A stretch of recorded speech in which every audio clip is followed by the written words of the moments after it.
Magandang araw po mga kaistorya. Maikling announcement lang po. Simula po ngayon ay iba na po ang channel name natin. From Kwentong Aswang ay pinalitan po namin ito ng Ang Hukom para po hindi mahirapan ng mga bagong viewers na hanapin ang channel. Naipost ko na po ito nung nakaraan. Sana po ay patuloy nyo kaming suportahan mga kaistorya. Yun lamang po. Maraming salamat. Simulan na po natin ang kwento.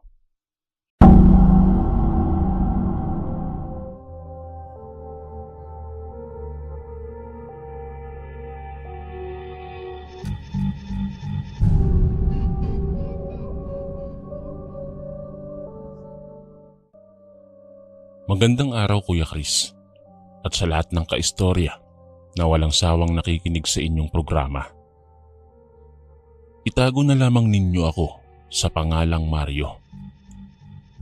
Ang kwentong aking ibabahagi sa inyo ay tungkol sa isang nakatagong baryo sa Samar.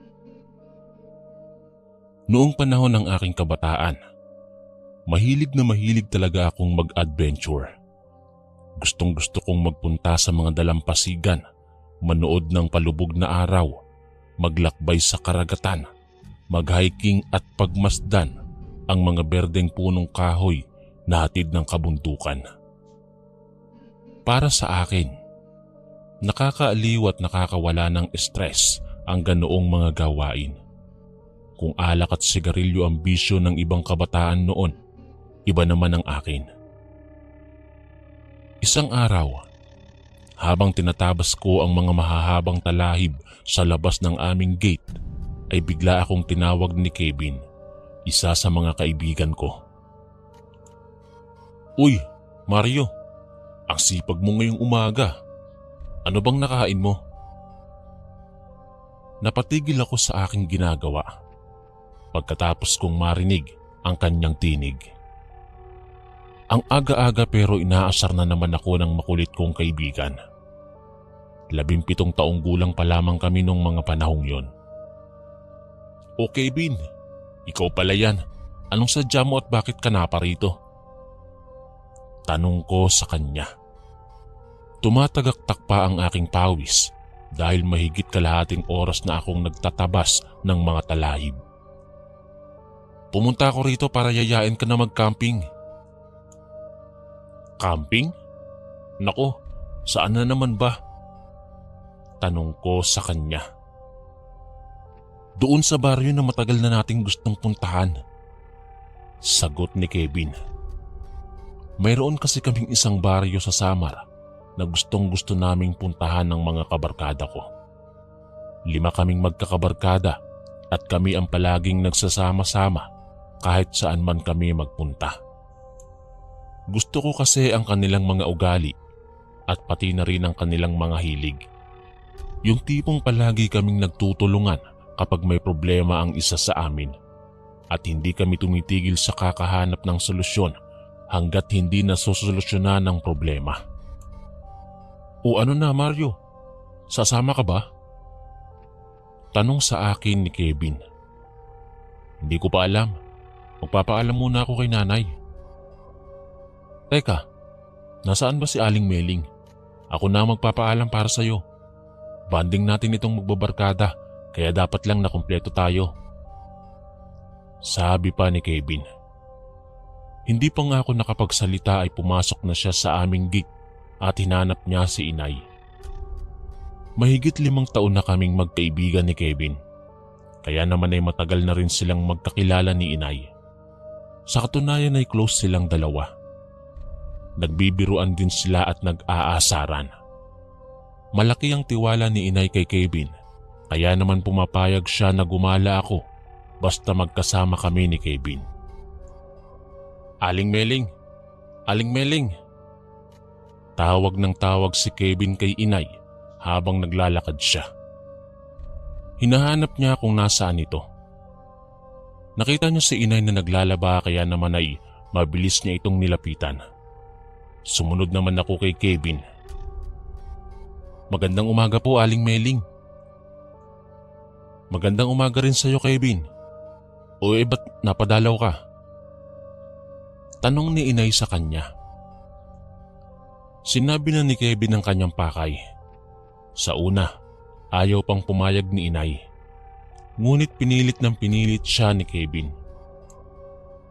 O sige, papayagan kong sumama sa camping ninyo si Mario. Basta siguraduhin ninyong mag-iingat kayo ha. Wag na wag kayong pupunta kung saan saan, lalo na't hindi pa kayo sanay sa lugar na yon.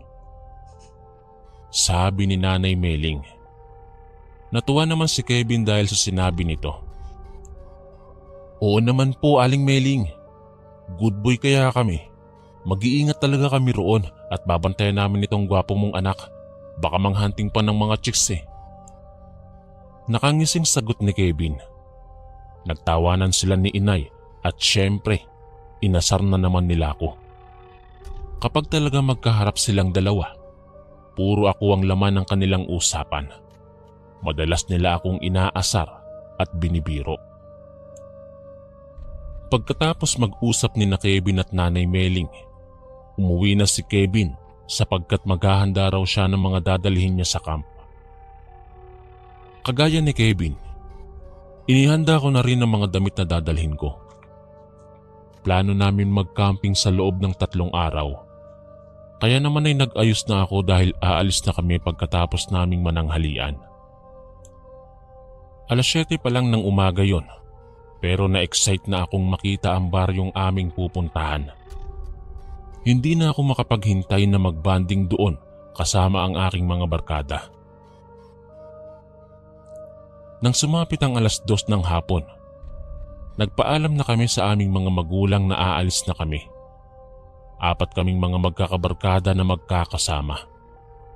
Dala-dala namin ang aming mga gamit, pagkain, tubig at iba pang mga pangangailangan namin. Kotse ang ginamit naming sasakyan patungo roon. May kaya kasi ang pamilya ng isa sa mga kabarkada namin.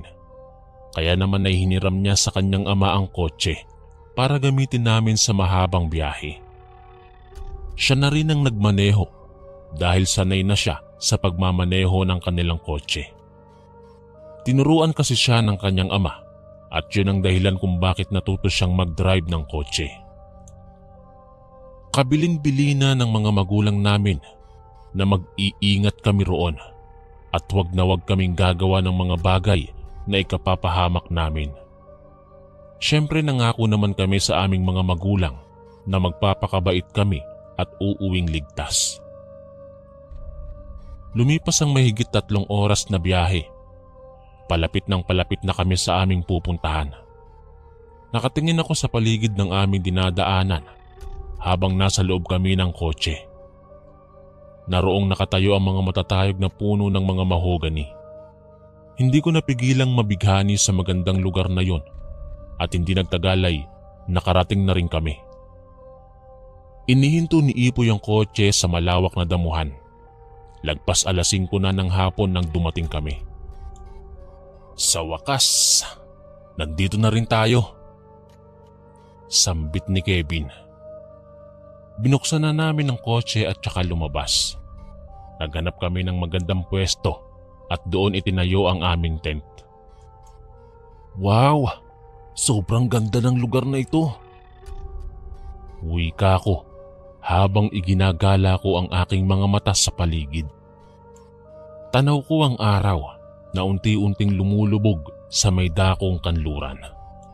Kaagad ko iyong kinuhanan ng litrato. Manghang-mangha ako sa magandang view na nakikita ko sa aking paligid. At ganoon din sina Lester, Ipoy at Kevin. Naisipan kong tawagan si Nanay upang sana'y ipaalam na nakarating na kami. Ngunit wala palang signal doon. Mag-bonfire tayo dito, total paggabi na naman. Wika ni Kevin at saka sumang-ayon naman kami sa kanyang suwestyon.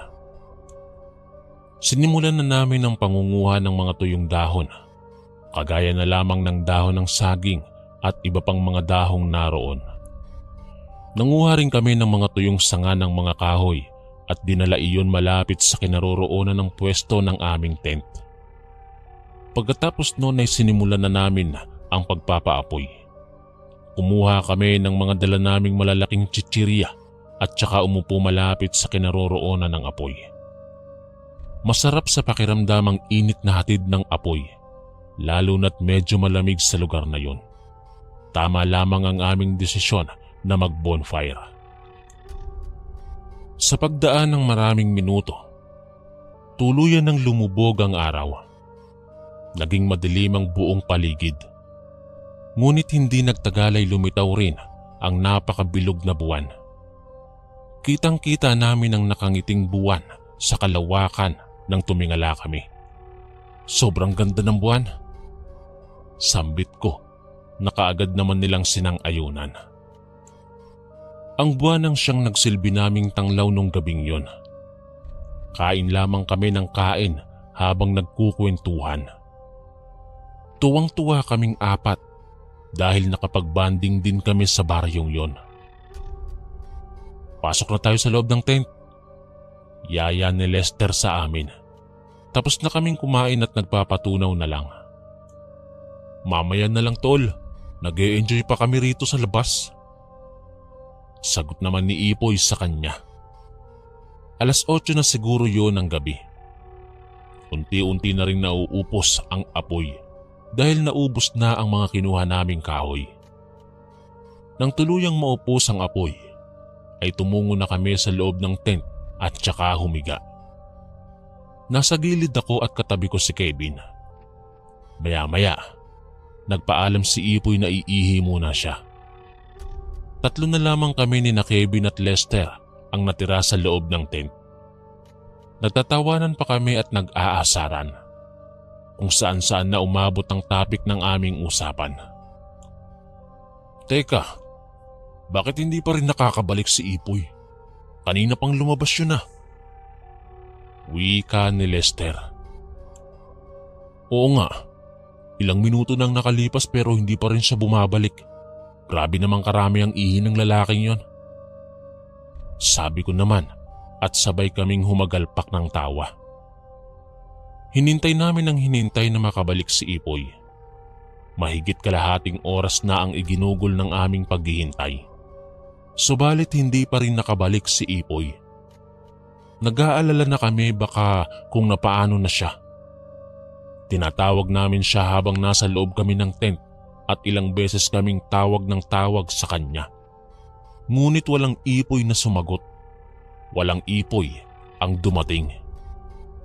Kailangan na nating hanapin si Ipoy. Wika ni Kevin. At doon na nga kami nagsimulang lumabas sa aming tent. Maliwanag ang buong paligid dahil sa liwanag na hatid ng buwan. Ipoy! Ipoy, nasaan ka na? Sumisigaw na kami para lamang marinig kami ni Ipoy. Subalit wala pa ring sumasagot. Hinanap namin siya sa mga kakahuyan. Nagbabaka sakali kaming doon umihi si Ipoy. Ngunit nabigo lamang kami. 1 oras na kaming naghahanap pero wala pa rin si Ipoy. Kinakabahan na kami nung mga oras na iyon. Hindi na namin alam kung saan siya hahanapin. Pumasok na lang tayo sa loob ng tent. Mukhang malabo nang mahanap siya. Sabi ni Lester. Malungkot ang aming mga mukha. Kinakabahan kami sa mga susunod na mangyayari. Paano naman kasing mawawala si Ipoy? Gayong nagpaalam lang naman siya na iihi. Naging isang malaking palaisipan sa aming tatlo ang biglang pagkawala ni Ipoy. Napagdesisyonan na lamang naming pumasok sa loob ng tent. Habang naglalakad kami patungo sa kinaroroonan ng aming tent, isang uwak ang aming natanaw. Palipad-lipad ito at hindi nagtagal ay dumapo sa ibabaw ng aming tent. Napansin namin na mayroong dugo ang uwak. Dala ng aming kuryosidad ay nilapitan namin ang uwak. Tiningnan namin ng maigi kung dugo ba talaga ang nakita namin sa kanyang tuka at pati sa kanyang mga balahibo. Tama nga kami. Preskong dugo ang nakita namin. Doon na kami nagsimulang magduda. Saan galing ang uwak na ito? At bakit maraming dugo sa kanyang tuka at mga balahibo? Tanong ni Lester. Sa sandaling yon, kung saan-saan na naglakbay ang aking isip. Kinakabahan ako para kay Ipoy. Ganoon din sila Lester at Kevin.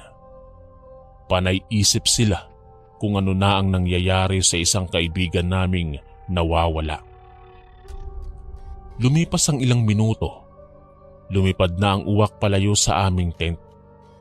Sinundan namin ang tingin ng kanyang paglipad hanggang sa tuluyan nitong nawala sa aming paningin. Maya-maya ay isang matandang babae ang nakita namin sa hindi kalayuan. Parang hirap na hirap siyang maglakad at may dala siyang tungkod. Mahaba ang buhok ng babaeng matandang yon. Anong ginagawa ng matandang babae rito? Bakit nandito siya gayong malalim na ang gabi? Tanong ni Kevin. Mababakas ang pagtataka sa tono ng kanyang boses. Tiningnan naming maigi ang matandang babae. Lakad lamang ito ng lakad sa malawak na damuhan habang uugod-ugod. Baka naliligaw rito ang matandang yan. Kawawa naman si Lola. Sabi ni Lester habang nakatingin siya sa matanda. Si Lester kasi ang tipo ng taong mabilis maawa sa mga matatanda. Kapag nakakakita siya ng mga matatanda na nahihirapang tumawid sa kalsada, ay kaagad niyang tinutulungan ito sa pagtawid. Saan kaya ang bahay ng matandang yan? Baka pinalayas siya ng kanyang mga pamilya. Sabi ko naman. Tingin lamang kami ng tingin sa matanda. Naaawa kaming tatlo dahil nakikita naming hirap na hirap talaga itong maglakad. Humahakbang siya palapit sa aming tent. Hindi namin nakita ang kanyang muka sapagkat natatabunan nito ng kanyang mahabang buhok at nakayuko siya habang naglalakad. Maya-maya lamang ay biglang natumba ang matandang babae. Bumagsak sa damuhan ng kaawa-awang matanda. Hirap na hirap itong bumangon. Kaya naman ay naawa kami sa kanya. Kawawa naman si Lola, tara tulungan natin. Sambit ni Lester at nagtakbuhan kami patungo sa kinaroroonan ng matandang babae. Nang makarating kami ay nakahiga na sa damuhan ng matanda. Lola, ayos ka lang ba? Lola?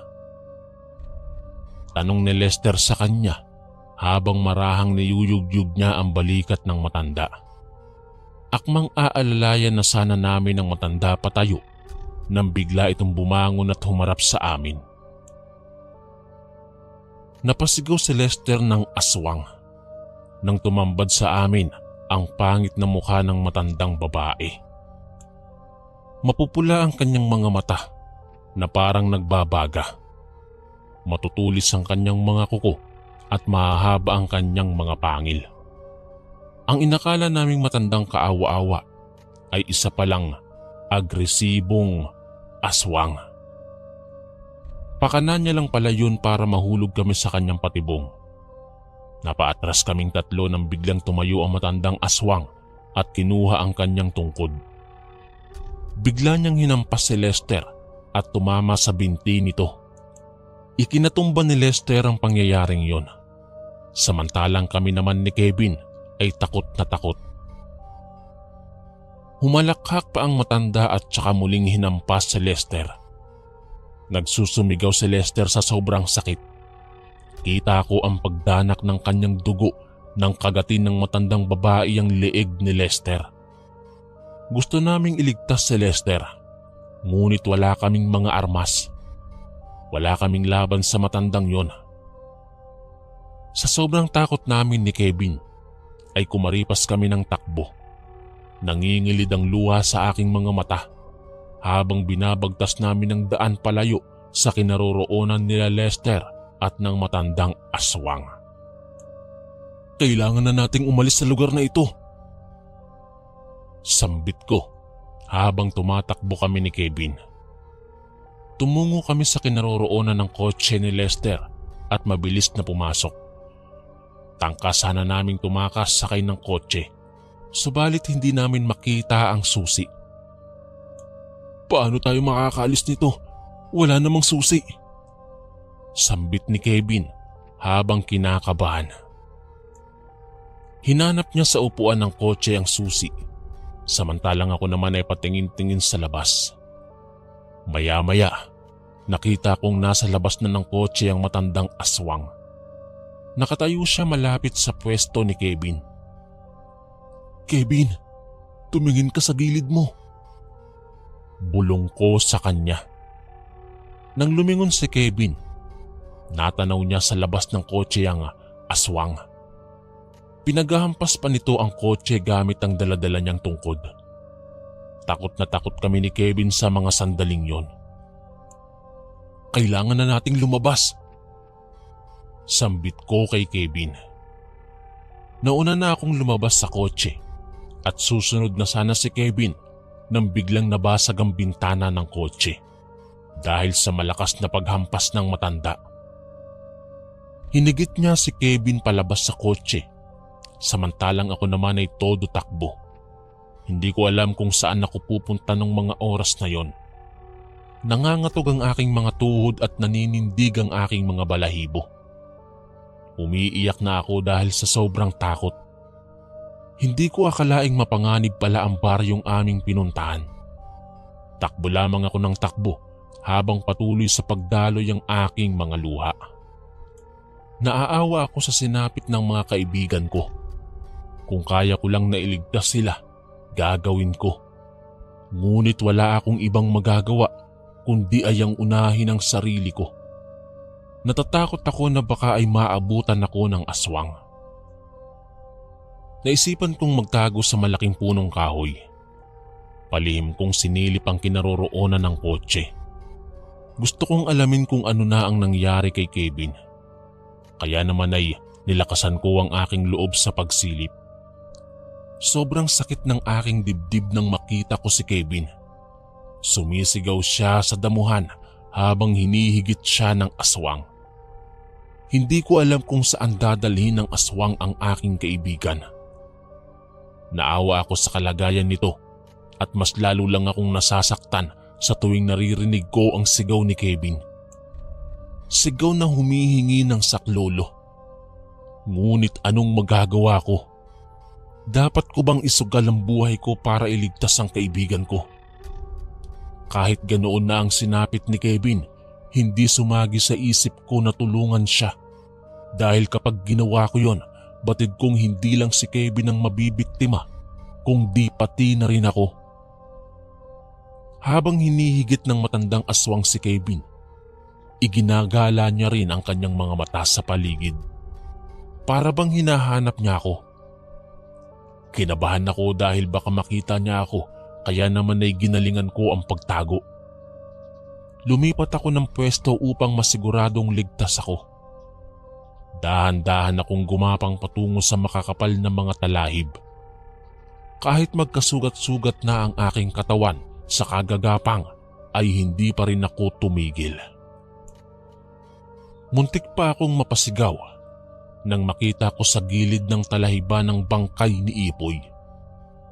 Duguan ang katawan nito at parang nginat-ngat ang kanyang liig. Nagkalat ang kanyang mga lamang loob sa kanyang tabi. Gusto ko nang humagulgol dahil sa sobrang sakit na aking nararamdaman. Sobrang sakit para sa akin nang mawalan ng mga kaibigan. Hindi ko matanggap na ganoon kasaklap ang kanyang sinapit. Kaya pala hindi siya nakabalik dahil inatake na siya ng matandang aswang. Tinakpan ko ang aking bunganga upang hindi marinig ng matandang aswang ang aking pag-iyak. Gustong-gusto ko na talagang magwala nung mga sandaling yon. Ngunit pinipigilan ko ang aking sarili. Pinipigilan ko dahil natatakot ako na baka ay marinig ng matanda at ako naman ang isusunod niya. Pagkatapos kong titigan ng dugo ang bangkay ni Ipoy, ay lumipat ako ng pwesto. Lumayo ako sa kinaroroonan niya dahil nasusuka ako sa malansang amoy na nagmumula sa kanyang lamang loob. Muli akong gumapang patungo sa gitna ng mga nagtataasang talahib. Nang makampante akong nakatago roon, nanatili muna ako ng matagal. Hindi ko kasi alam kung ligtas ba ako kapag lalabas ako.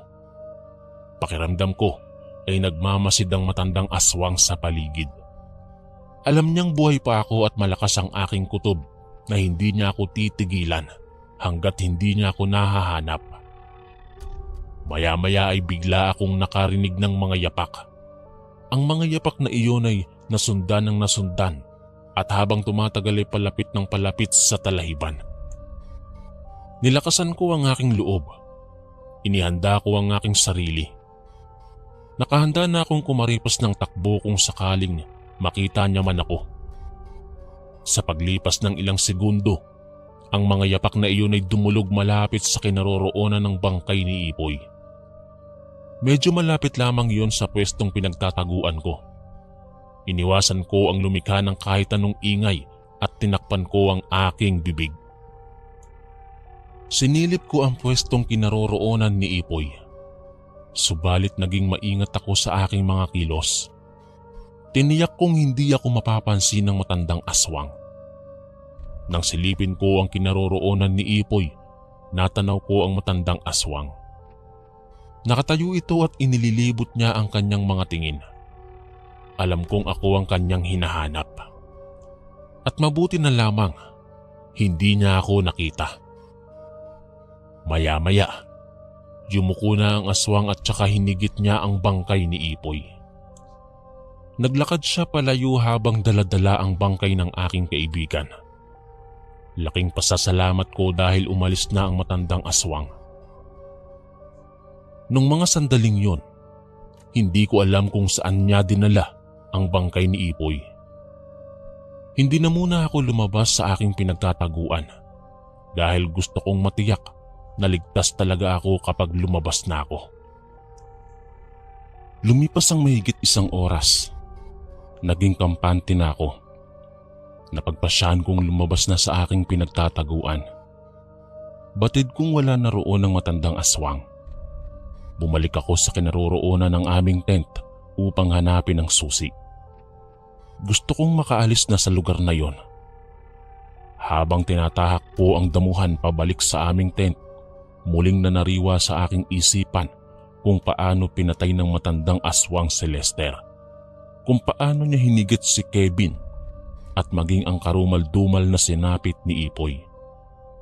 Lumuluha akong naglalakad papasok sa aming tent. Sinubukan kong hanapin ang susi ng kotse ni Lester. Ngunit bigo akong matagpuan yon. Kaya naman ay lumabas na lamang ako at nag-isip ng ibang paraan kung paano makakaalis sa lugar na yon. Tiningnan ko ang bahagi ng damuhan na kung saan ay doon pinatay ng aswang si Lester. Ngunit dugo na lamang ang tanging naiwan. Wala na roon si Lester. Wala na ang bangkay ng aking kaibigan. Naisipan kong maglakad-lakad. Baka sakaling makakita ako ng bahay at makahingi ako ng tulong. Mag-isa kong binagtas ang kahabaan ng daan habang nagmamasid ako sa paligid. Wala akong makitang kahit isang bahay. Sagana sa mga punong kahoy ang lugar na yon. Mabuti na lamang at mayroong buwan, kaya naman ay hindi ako nahirapang maglakad sa gitna ng gabi. Kung saan-saan na ako nakarating. Kahit napapagod na ako sa paglalakad ay hindi pa rin ako tumigil. Hindi nagtagal. Nakakita rin ako ng mga bahay. Walang mapagsidla ng tuwang aking naramdaman sapagkat sa wakas ay nakarating na rin ako sa mga kabahayan. Hindi sementado ang mga nakikita kong bahay at batid kong mga ordinaryong tao lang din ang namumuhay doon. Huminto ako sa tapat ng bakod at saka sumilip-silip. Naisip ko na baka gising pa ang mga taong naroon. Kaya naman ay sumigaw ako. Tao po! Tao po! Paulit-ulit kong sigaw. Wala akong pakialam kung mabulabog ko sila. Desperado na kasi akong humingi ng tulong. Tao po! Tao po! Muli kong sambit at hindi nagtagal ay isang batang lalaki ang lumabas. Nakatingin lamang siya sa akin at parabang nagulat siya sa aking pagdating. Gamit ang kumpas ng aking kamay, pinapunta ko siya malapit sa aking kinaroroonan. Nasa labas kasi ako ng kanilang bakod. Ang gwapo ng batang lalaki at sa tingin ko ay 7 taong gulang pa lamang siya. Maputi at matangos ang kanyang ilong. Naglakad siya papalapit sa akin habang nakangiti naman ako sa kanya. Bata. Ako nga pala si Mario. Nandito ako para humingi ng tulong sa inyo. Nandito ba ang mga magulang mo? Sabi ko at tanong ko sa batang lalaki. Seryoso lamang siyang nakatingin sa akin. Ngumingiti naman ako sa kanya, ngunit parang wala lang yun sa kanya. Hindi rin siya nagsasalita. Sa halip na sagutin niya ako ay pinili niyang umalis. Bumalik siya sa loob ng kanilang bahay. Napakamot na lamang ako sa aking ulo, ngunit hindi pa rin ako umalis. Umaasa akong lalabas ang kanyang mga magulang nang sa gayon ay ibabalita ko na sa kanila ang nangyari sa mga kaibigan ko. Nang lumipas ang ilang segundo, bumalik ang bata. Ngunit mayroon na siyang kasamang babae. Sa tingin ko ay nanay niya ang babaeng yun. Itinuro ako ng bata kaya lumapit sa akin ng babae at saka kinausap ako. Magandang gabi po. Pwede po bang makahingi ng tulong sa inyo? Tanong ko sa kanya. Anong maitutulong ko sa'yo? Tanong naman niya sa akin. Humugot muna ako ng malalim na hininga at saka muling nagsalita. Pinatay kasi ng matandang aswang ang mga kaibigan ko. Baguhan po kami sa baryong ito. Pwede po bang dito na muna ako tutuloy sa inyo?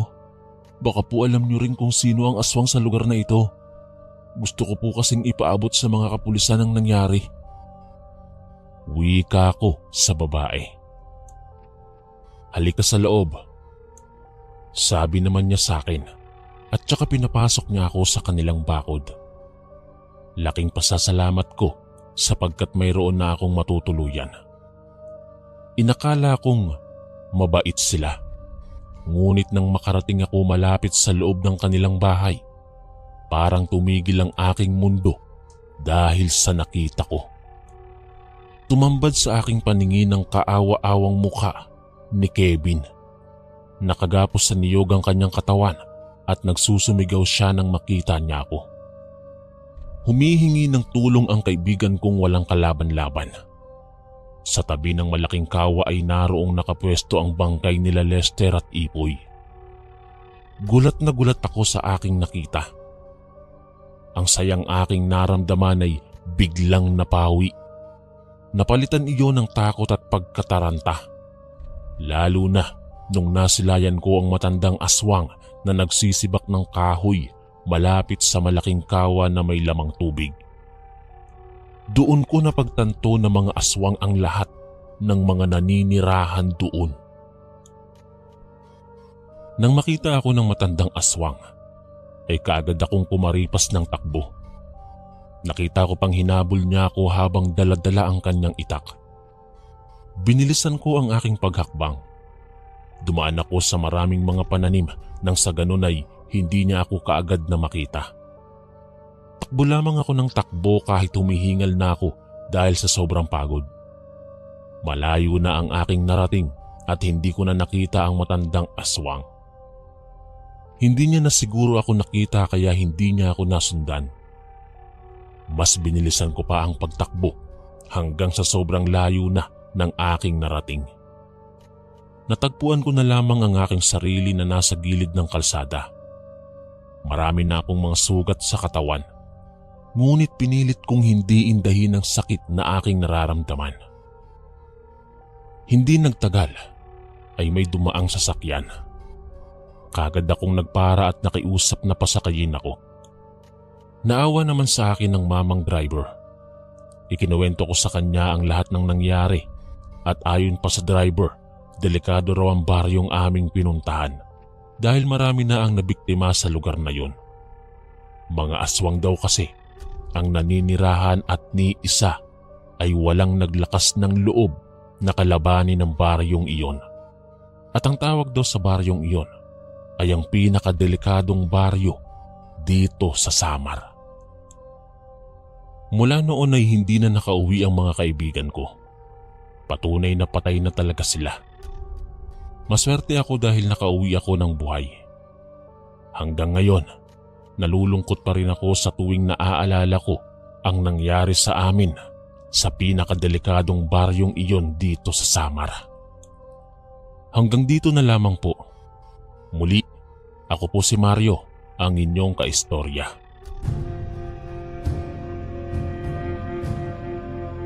Magandang araw po mga kaistorya.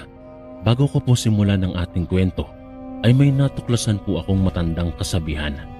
Ang kasabihan po ay ang mag-subscribe, like at comment ay suswertehin ngayon. At kung tatapusin mo ang kwentong ito, ay mas lalo pang suswertehin. Simulan na po natin ang ating kwento.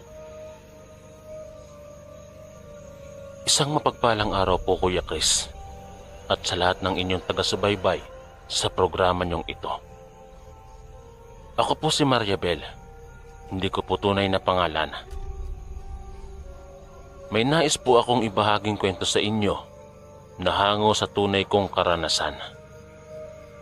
15 taon na ako at anak ako ng mag-asawang sina Jose at Corazon Perez na masasabi kong may maginhawang pamumuhay. Bilang panganay na anak, mayroon akong responsibilidad lalo na't matanda na ang aking mga magulang. Hindi na sila kasing aktibo ng dati. At ako ang halos nag-aasikaso pati sa mga gawain sa bahay. Paano ko ba magagawa ang lahat ng yan sa pamilya ko nang ako lang mag-isa? Siyempre kailangan kong magkaroon ng trabaho upang mapag-aral ko ang sarili ko at makatulong na rin sa pangangailangan ng aking pamilya. Ito ang dahilan kung bakit naghahanap ako ng trabaho. Kahit na ano pang klase yan. Kailangan ko ito dahil marami akong pangarap at hindi ko sasayangin ang aking kabataan para lamang huminto sa pag-aaral. Mabuti na lamang at agad akong binigyan ng tsansa ng may-ari ng butika sa bayan na si Mang Ben. Matagal ko na itong kakilala at lagi akong namimili sa kanyang tindahan ng gamot at kung ano pang kailangan ng magulang ko. 8 buwan simula nang pasukin ko ang trabahong ito sa butika. Maaaring nahasa na ako dito at hawak ko na ang sistema. Mas madali pa kaysa sa dati. Nagustuhan ko rin naman ang trabaho dahil maluwag ang schedule. Sa aking pagkakaalam, bukas ito ng 24 oras. Kaya naman nakahati ang shift namin sa 3 grupo. Mga bandang 5:00 ng hapon pumapasok ang pangatlong shift kung saan ako kasama. At hanggang 12:00 ng gabi ang aming shift. Sa ikatlong shift, 4 kaming magkakasama. Si Aling Nena, si Mang Lando, si Gary at ako. Kapag oras na ng kabilang shift, kakatukin ka lang nila at pwede ka nang umuwi. Ganyan kami magpalit ng shift. At buong linggo ay ganoon ang routine namin. Kapag nakitang may urgent na bagay o personal na suliranin ng kasamahan, pwede kang makipagpalit o magpalit na lang ng schedule ng walang problema. Sa paglipas ng mga araw, walang masyadong pagbabago. Dahil halos 4 na araw at bawat linggo silang nakakasamang 3. Kung minsan nga ay ang sarap na lang manatili hanggang 12 oras na shift para makatipid sa gastos sa biyahe. Hindi naman masyadong nalalayo ang butika sa amin. 2 sakay lang ang kailangan. Noong naghahanap pa ako ng trabaho, ay inaya na ako ni Mang Ben na magtrabaho dito sa kanya. At kaagad ko namang tinanggap, lalo na't urgent na rin ang kailangan kong pera. Katulad ng mga kasamahang kasama ko dito, aminadong maluwag ang schedule dito sa butika kaysa sa ibang trabaho. May pahinga kaming maayos habang pinagsisikapan na kumita ng maayos para sa pamilya. Tulad ng ibang empleyado, Umuuwi rin ako sa gabi at iyon ang dahilan kung bakit napadpad ako sa kakaibang pangyayari na matagal kong hindi nakakalimutan. Laking kaba ko pa naman sa mga kwento ng mga kapitbahay tungkol sa nilalang na tinatawag nilang aswang. Dati-rati ay isa lang ito sa mga paborito kong horror story, pero hindi talaga ako naniniwala dito dahil para sa akin, panakot lang ito upang pagbawalan ng mga bata na gumala sa gabi dahil peligroso talaga.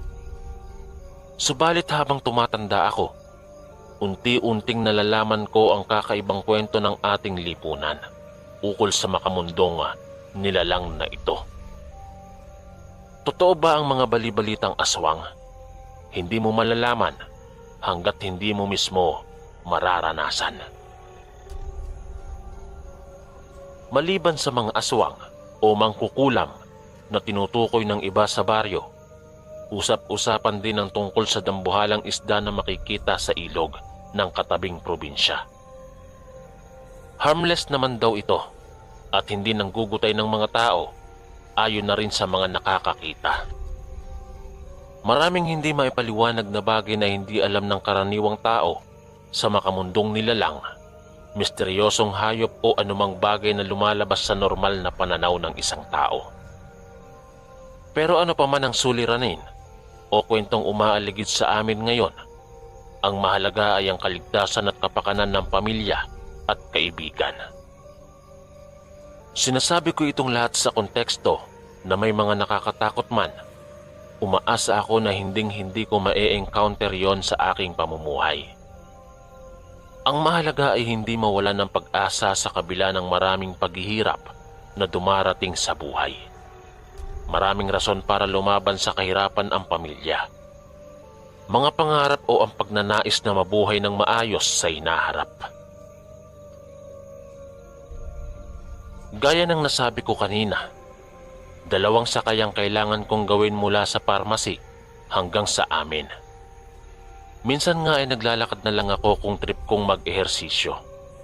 Pero dahil madilim at malayo-layo ang daan pa uwi, mas mainam na sumakay ng tricycle o kaya ng jeep para mas ligtas. Siyempre pa, babae ako kaya mas delikado kung mag-isa lang akong naglalakad. Idagdag mo pa ang mga naririnig kong mga kwento tungkol sa aswang mula sa mga matatanda sa aming lugar. Kahit sa mga kabataang kagaya ko, hindi maikakaila na may pangamba at takot din sa ganitong uri ng kwento. Lalo na kung gabi na at madilim. Hindi maiiwasang matakot kung may maririnig kang mga hindi pamilyar na tunog o kaya ay makakita ka ng anumang kakaiba o kahina-hinalang bagay. Ito ang dahilan kung bakit laging maingat akong bumibiyahe pa uwi. Kapag nasa loob na ako ng sasakyan, nakatutok ang aking pandamas sa paligid. Tinitiyak kong walang sumusunod o kaya'y sinusubaybayan kami ng masasamang elemento.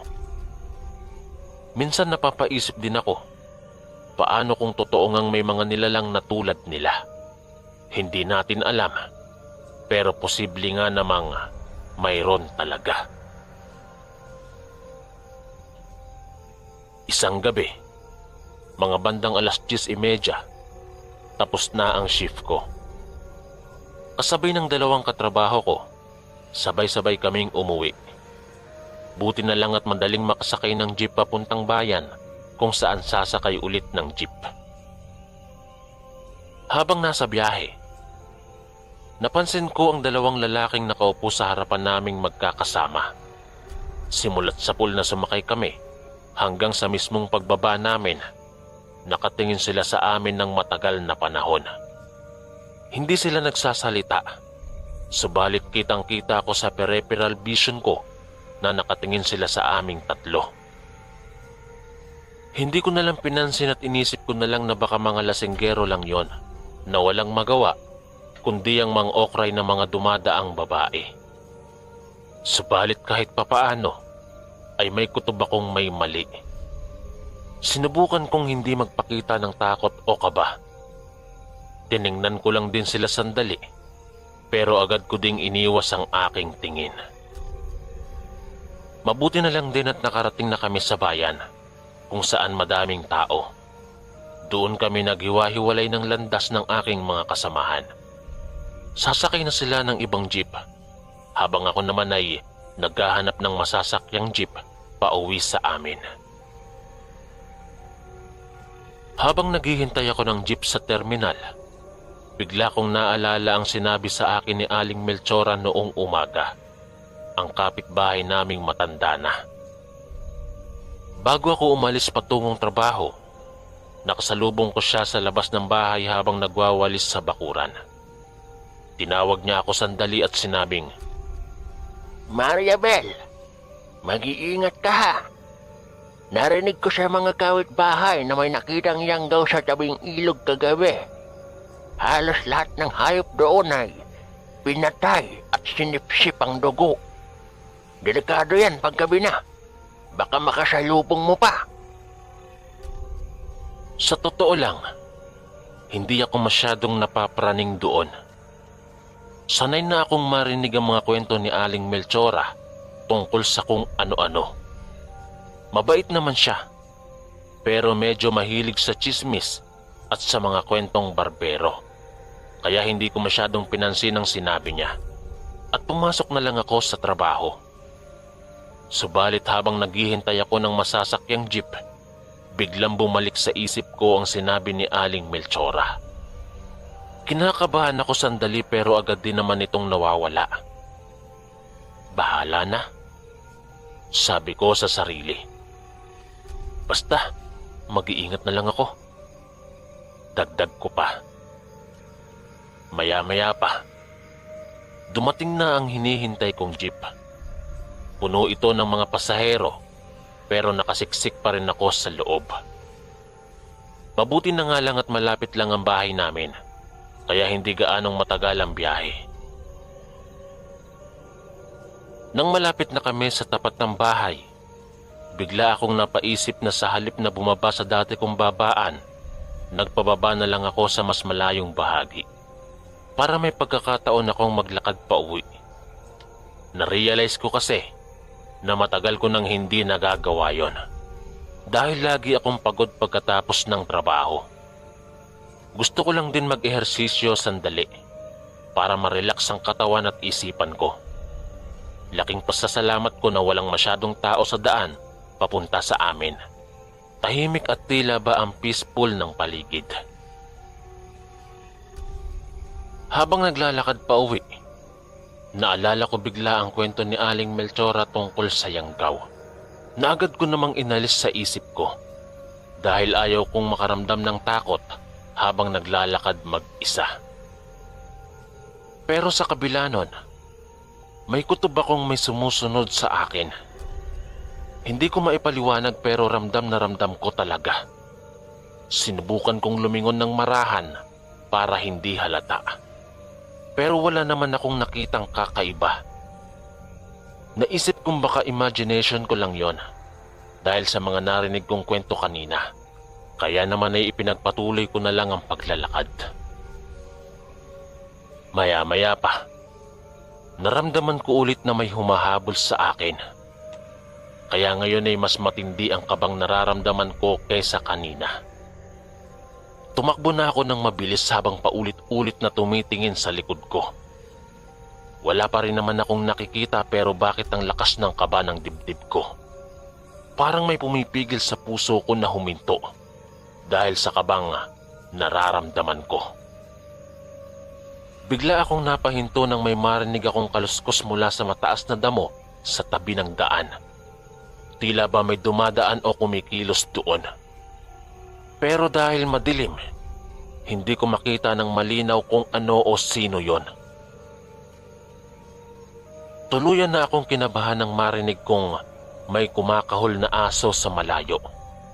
Ang lakas ng kaba ko habang patuloy akong nakatayo doon at nakatingin sa damo.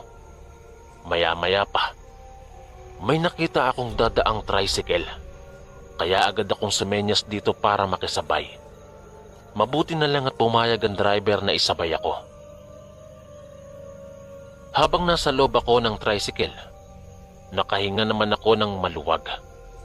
Pero hindi pa rin ako makalma dahil ramdam ko pa rin ang panganib sa paligid. Kinausap ko ang driver para maaliw ang isipan ko. Sinabi ko sa kanya ang tungkol sa mga kwento-kwento sa aswang.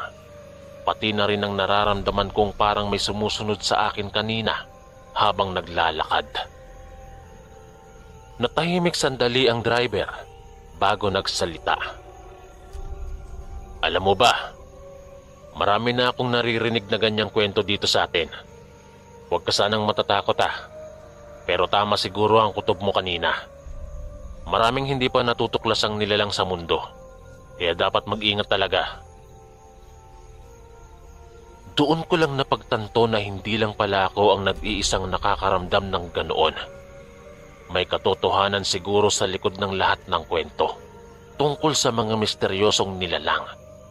Lalo na ngayong narinig ko na rin ang karanasan ng iba. Pero sa kabila nun, hindi ko pa rin lubos maisip kung paano mangyayari sa akin ang mga bagay na yon. Tao lang naman ako na gusto lang ng payapa at maginhawang pamumuhay. Bakit naman ako makakasalubong ng mga nilalang na ganon? Nang makarating kami sa tapat ng bahay namin, nagpasalamat ako sa driver at agad akong bumaba. Pero bago ako tuluyang iwan ito, may huling bilin siyang nagpakaba sa aking dibdib. Ingat ka palagi. Delikado talaga kapag gabi na.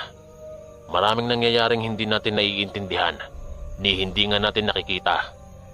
Huwag kang mapapalagi ng basta-basta sa paligid mo. Tumango lang ako at ngumiti bago ko isinarado ang pinto ng tricycle. Pero nang makaalis na ito, hindi ko mapigilang mapraning ulit. Lumingon-lingon ako at tumingkayad para tignan kung may sumusunod sa akin.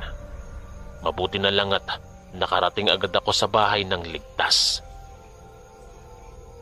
Pero bago ako pumasok sa bahay, napatigil ako sandali nang may mapansin akong kakaiba. May mantsa ng dugo sa gilid ng pinto. Agad akong napatalon sa gulat. Pero pagtingin ko ulit sa gilid ng pinto, wala na yung mantsa ng dugo. Napahawak ako sa dibdib ko at para ba akong sinasakal sa takot. Tinignan kong muli ang paligid, pero wala namang ibang tao doon.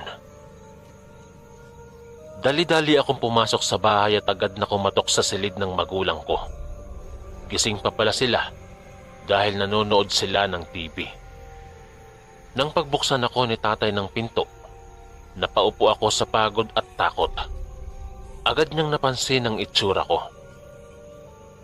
Bakit anak? Anong nangyari sa'yo? Nagtatakang tanong niya. Hindi ko alam pero bigla akong naiyak. Yumakap ako kay tatay at doon ko naibuhos ang lahat ng takot na nararamdaman ko. Maya-maya pa ay kumalma na rin ako at naisip kong ikwento sa magulang ko ang lahat ng nangyari. Pagkatapos kong maibuhos ang nangyari, nagkwentuhan kami saglit ng mga magulang ko. Sabi nila, normal lang daw na makaramdam ng takot lalo na't gabi na at mag-isa akong naglalakad. Posible ring imagination ko lang daw ang lahat dahil sa kaba. Pero sa kabilang banda, pinayuhan din nila ako na wag nang bumaba ng jeep kung malayo pa sa bahay, lalo na pag gabi na. Delikado talaga at marami pa ring hindi nalalaman sa mundo. Maaaring may katotohanan sa likod ng lahat ng kwento tungkol sa mga misteryosong nilalang. Kaya kailangan talagang maging maingat. Dahil pagod na pagod ako, agad na akong natulog pagkaakyat ko sa kwarto. Hindi ko alam pero parang may pumipigil pa rin sa puso ko na kumalma. Parang may malaking pasanin sa dibdib ko na hindi ko maipaliwanag. Pero dahil nga sa pagod, ay nakatulog agad ako. Kinabukasan, maaga akong nagising dahil kailangan kong bumili ng pananghalian bago pumasok sa trabaho. Pero bago umalis, naalala kong tanungin ng magulang ko kung ano ang reaksyon nila sa kwento ko kagabi. Oo nga po pala, Alam niyo po ba kung ano ang sinabi ni Aling Melchora nung isang araw? May nakitang yanggaw daw sa tabing ilog. Tapos pinatay ang lahat ng alagang hayop doon. Kaloka, hindi po ba? Kwento ko sa kanila. Doon ko lang nalaman na totoo nga pala yon. At hindi lang isa sa mga chismis ni Aling Melchora. May nakitang mga bangkay ng hayop na walang laman ng tiyan. Posible nga siguro talaga na may yanggaw sa lugar namin. Napailing na lang kami sa takot. Pero nagpapasalamat ako sa Diyos na ligtas naman ako nung naglakad akong mag-isa kagabi. Hindi ko na lang pinatulan ng lahat ng bagay na yon at umalis na ako para mamalengke. Inisip ko na lang na baka nga imagination ko lang ang mga pangyayari kagabi dahil sa kaba at takot ko. Bago ulit ako pumasok sa trabaho, sumakay muna ako ng tricycle papunta sa simbahan para manalangin at magpasalamat. Naramdaman ko kasing kailangan kong gawin yon, kahit na hindi naman ako palasimba. Isang bagay lang ang paulit-ulit na sinasambit ko habang nakatayo sa harapan ng altar. Salamat po Lord sa pangangalaga at pag-iingat niyo sa akin kahapon. Hindi ko po alam pero salamat talaga.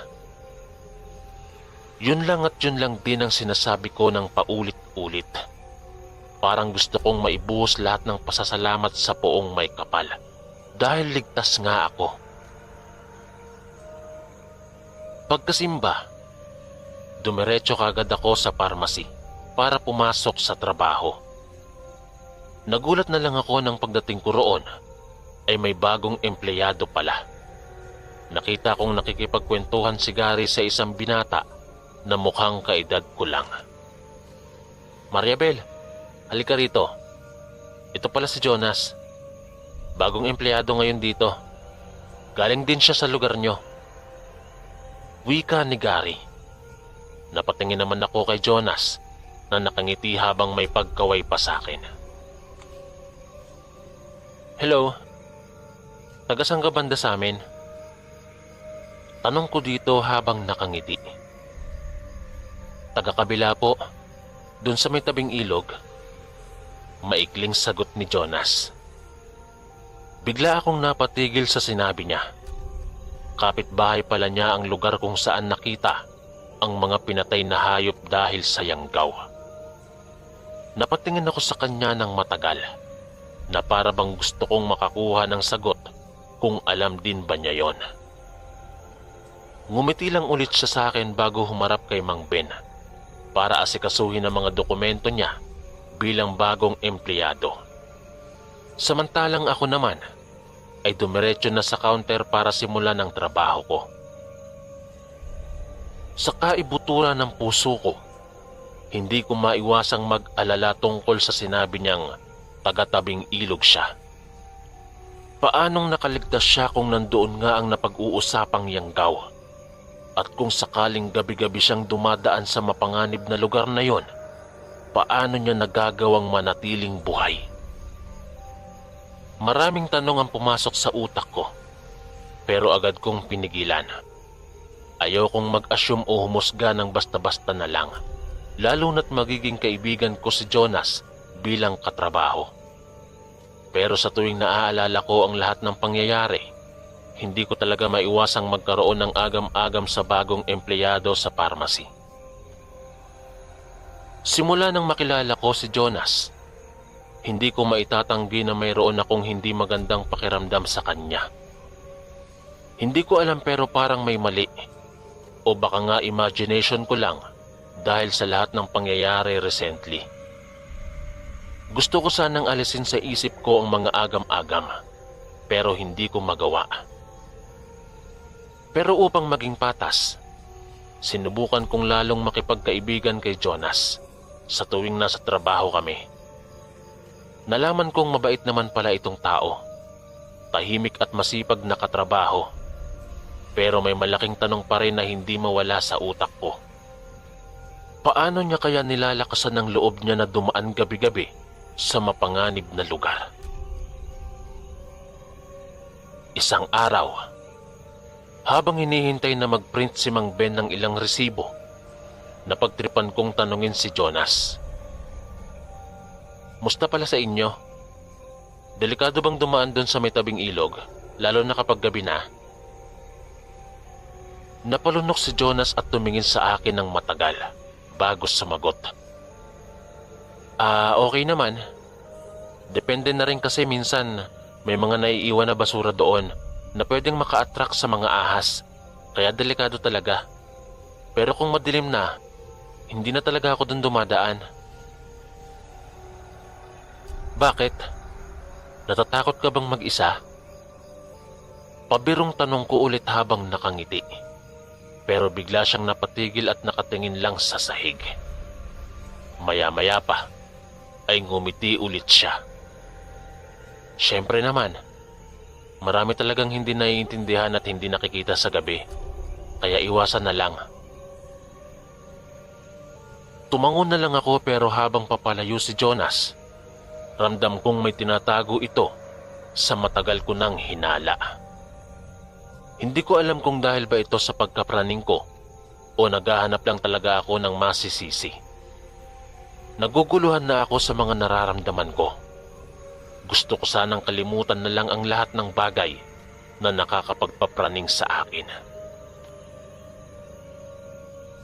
Isang buwan din ang lumipas at tuluyang nawala na rin ang usap-usapan tungkol sa Yanggaw. Nakasurvive naman ang ibang mga alagang hayop malapit sa ilog. Kaya sa palagay ng marami ay umalis na ito o nabaril na siguro kaya hindi na nakikita. Habang papalapit ang undas, abala ang lahat sa sementeryo sa paglilinis ng mga puntod ng yumao nilang mga mahal sa buhay. Ganoon din ang pamilya ko. Kaya hindi na kami nag-usap pa tungkol sa mga misteryosong nilalang o anumang bagay na nakakatakot. Naalala ko lang bigla si Jonas nang makita ko siyang dumating isang araw na may malaking gasgas sa braso niya. Agad ko itong napuna at tinanong kung ano ang nangyari sa kanya. Napahawak siya sa braso niya at ngumiti. Wala to. Naaksidente lang. Natapilok ako sa matarik na daanan papunta sa simbahan kagabi. Kaya eto, nagagasgas ako. Tumango na lang ako pero hindi ako naniniwala sa palusot niya. Marami pa rin akong tanong, pero hinayaan ko na lang din. At baka nga nag-i-imagine lang talaga ako ng kung ano-ano laban sa kanya. Hanggang sa dumating ang isang araw, na bigla na lamang siyang nagsabi kay Mang Ben na aalis na siya sa trabaho at sa bayan na ito. Ganoon na lamang ang pagkabigla namin nang malaman yon. Ang sabi ni Mang Ben, bigla na lang daw nagpaalam si Jonas nang hindi man lang nagpapaliwanag ng husto. Basta ang naaalala ko lang, habang papalayo siya, nilingon niya ako at ngumiti ng pagkalungkot-lungkot. Simula noon hindi ko na siya nakita. Hindi ko na rin alam kung nasaan o kamusta na si Jonas ngayon. Ang alam ko lang, hanggang ngayon ay nababahala pa rin ako. May kutob akong may tinatago siyang matagal ng agam-agam sa aking dibdib na posibilidad na siya ngayon ang Yanggaw na nilikha ng aming imahinasyon. Pero sa huli wala na akong magagawa, kundi ipagpasa Diyos na lang ang lahat. Marahil ay hindi rin ako dapat masyadong humusga sa kanya nang walang matibay na basihan. Ang mahalaga, ligtas at payapa na ulit ang aming lugar sa kasalukuyan matapos ang lahat ng alingaw-ngaw at takot noon dahil sa Yanggaw. Hanggang dito na lang po ang aking kwento. Maraming salamat po sa pagbasa nito at sa inyong pakikinig.